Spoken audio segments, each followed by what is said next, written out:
Parashat Acharei Aliyah Shishit.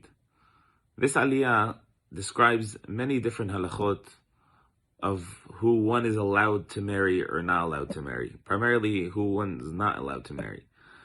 And if we look at the psukim, it's seemingly very strange. The psukim go into great length of person can't marry their sister, and they can't marry their brother, and they can't marry their mother, and they can't marry their father. And we see that these psukim, this parasha happens to be read also on Yom Kippurim, at the height of Yom Kippur, which is the mincha of Yom Kippurim. And let's just stop for a moment and think it for a second. Say, wait a second. There's so many other topics to talk about. Imagine by the time mincha hits of Yom Kippur, it's around 3 or 4 in the afternoon. We had already been fasting on our feet, vidui, saying the Yud Midot Shel Rachamim, Hashem Wa Elokim. We reached the highest levels of Kedusha, V'Tara, and Dvekut B'Kadosh Baruch Hu. Is there not something else to talk about? Let's talk about Aseret HaDivrot. Let's talk about the story of Tshuva, or something else. What's this specific parasha talking about? In Mincha, the highest time of the entire year, we're talking about the Arayot, and not just any Arayot. Sister can't marry a brother, can't marry a sister, can't marry a daughter, can't marry a son.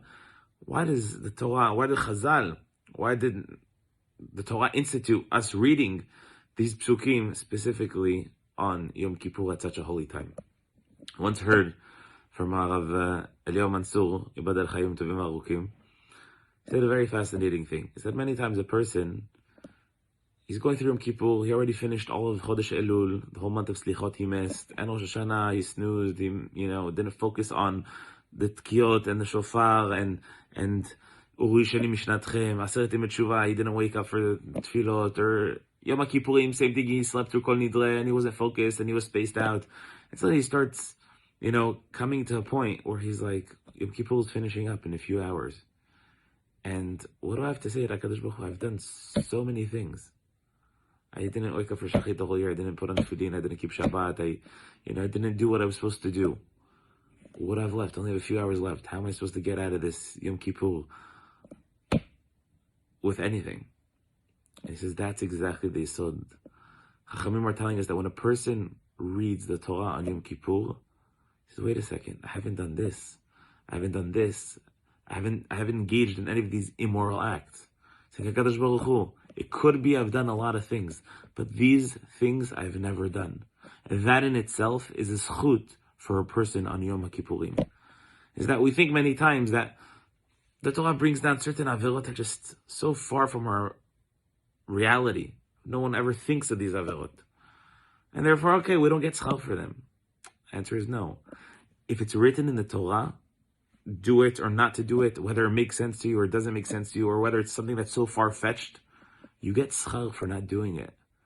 Why? Because the Torah said not to do it. When we don't do these avirot, it's not because it's just like a nice thing, or it's a bad thing, or it's something that's very immoral. The reason why it's immoral is because the Torah says it's immoral. And when we don't do them, we get schal.